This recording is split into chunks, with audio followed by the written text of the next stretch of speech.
Welcome to the Fresh Start Show, sponsored by 911 Restoration, the Fresh Start Company.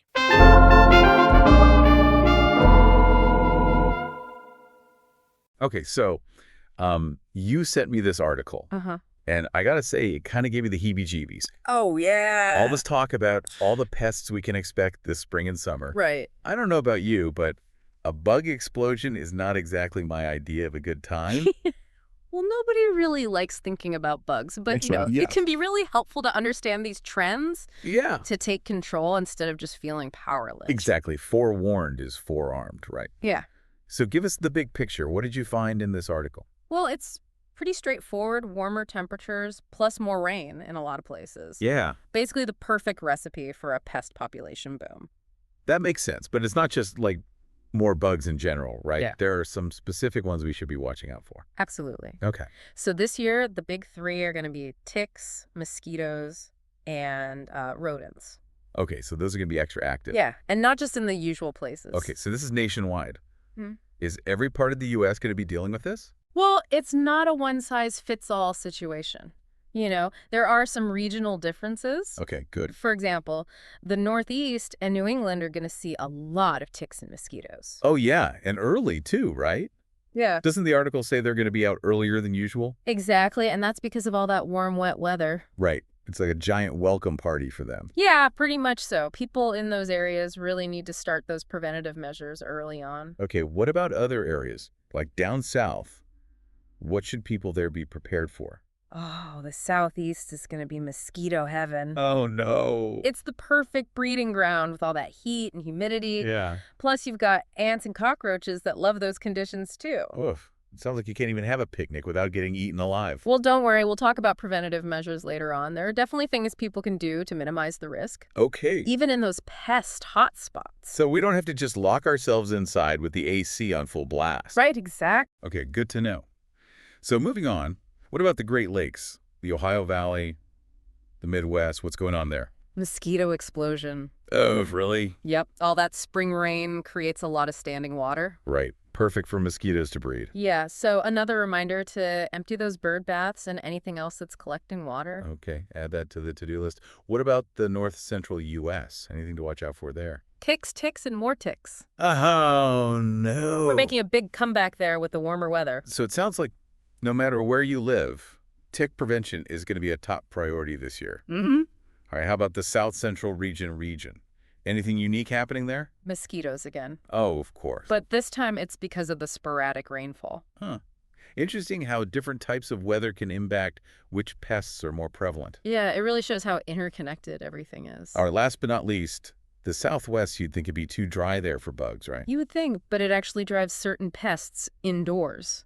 Yeah, ants and cockroaches will be looking for water and cooler temperatures inside houses and businesses. Wow, so they're basically using our homes as air-conditioned shelters. Pretty much. So sealing up any entry points is going to be super important in that region. Smart little buggers. Yeah. Okay, last region, the Northwest, what's in store for them? So they've got that warm-wet combo. Oh, no. Which means ticks and mosquitoes will be active for a longer time. So no matter where you live, you can't escape the biting bugs. Pretty much. Well, this is all starting to feel a bit overwhelming, honestly. I understand, but remember, knowledge is power, right?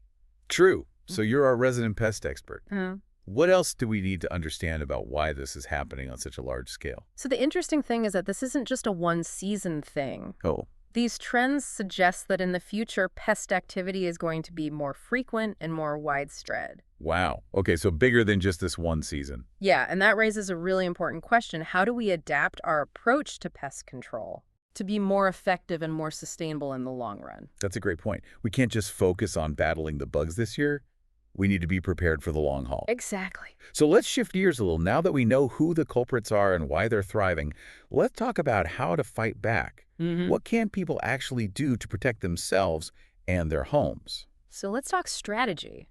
How do we actually fight back against these pests? Right, an ounce of prevention is worth a pound of cure or something like that, right? Exactly. Especially when it comes to bugs. Yeah. So where do we start? How do we make our homes less attractive to these unwelcome guests? Well, one of the most important things is eliminating standing water. Yeah. It's like sending out an eviction notice to those mosquitoes. Makes sense. Get rid of their breeding grounds. Yeah, bird baths, buckets, clogged gutters. Oh, yeah. Anything that can hold even a little bit of water can become a mosquito nursery. So basically got to do a regular sweep of the yard, make sure there's no standing water anywhere. Exactly. Okay, what else can we do? Another big one is sealing up entry points. Okay, keep them out. Yeah, think of it as closing the door on those invaders. Ants, cockroaches, rodents. Yeah. They can squeeze through the tiniest openings. Yeah, I've heard they can fit through a hole the size of a dime. It's It's crazy. pretty amazing, yeah. So we got to be really thorough when we're sealing things up. Yeah, check your windows, doors, foundation, any cracks or gaps, you got to seal them up. Okay, what about rodents, though? I know they can be attracted to clutter, right? Oh, absolutely. So I guess keeping things clean and tidy is another important step. Inside and out, yeah, the less clutter, the less appealing your home is to those rodents. All right, so time to finally tackle that pile of boxes in the garage I've been avoiding. There you go. But what about pests that aren't really looking for food or shelter, like ticks? How do we deal with those? Ticks are a whole different challenge. Yeah, for sure. If you're in a tick-prone area, keeping your yard well-maintained is key. Okay, what does that involve? So keeping the grass trimmed, removing leaf litter pruning bushes. Ticks love tall grass and shady areas. So if you reduce those habitats, you'll reduce your chances of running into them. So it's more about making our yards less tick-friendly, Yeah. not necessarily trying to eliminate them completely. Right, it's all about balance.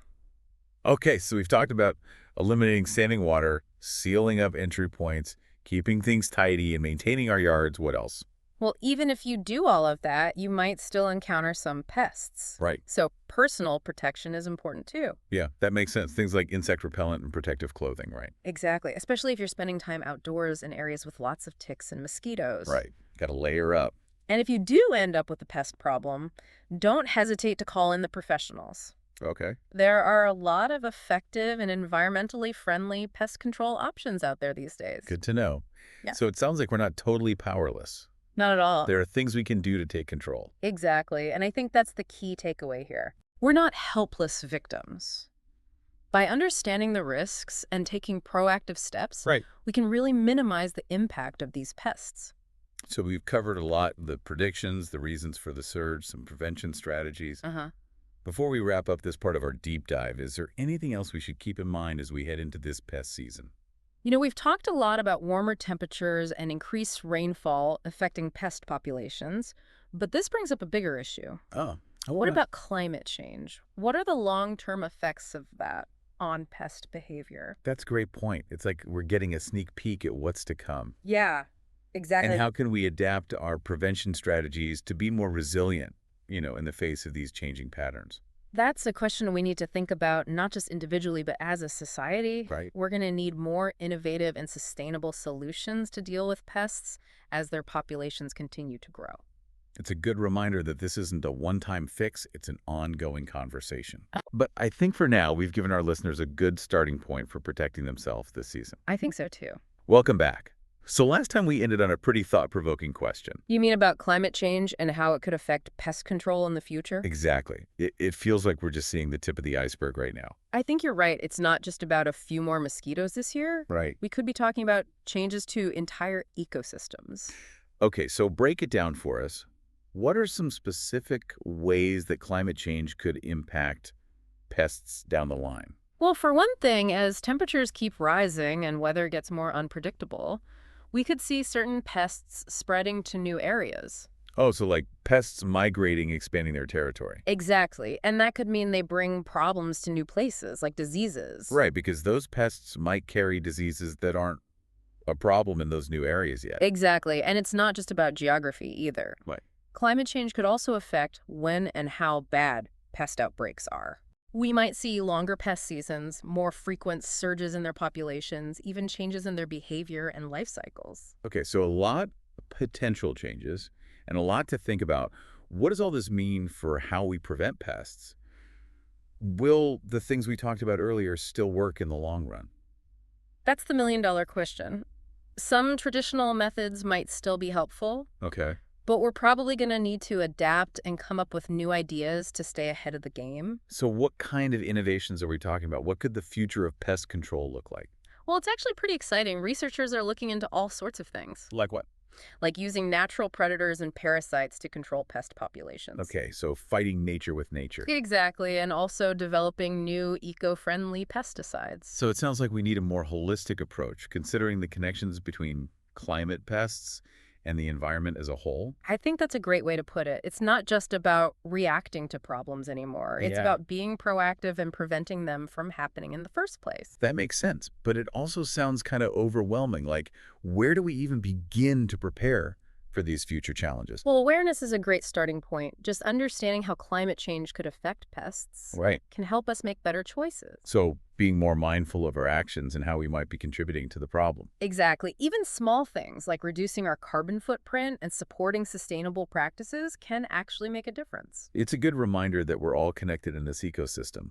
What we do individually can affect everything around us. Absolutely, including those pest populations. And don't forget about staying informed as scientists learn more and come up with new solutions. Right. We need to be open to changing our approach and trying new things. This has been a really fascinating deep dive. Oh, I feel like we've gone from feeling anxious about the upcoming pest season to feeling more prepared and ready to tackle these challenges. that's great to hear. Remember, knowledge is our best weapon.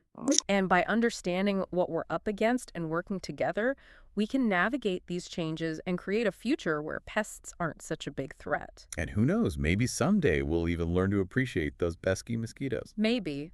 But for now, let's focus on enjoying a pest-free season. To all our listeners out there, thanks for joining us on this deep dive. Stay curious, stay informed, and don't let the bugs bite. The Fresh Start Show have been sponsored by 911 Restoration, the Fresh Start Company.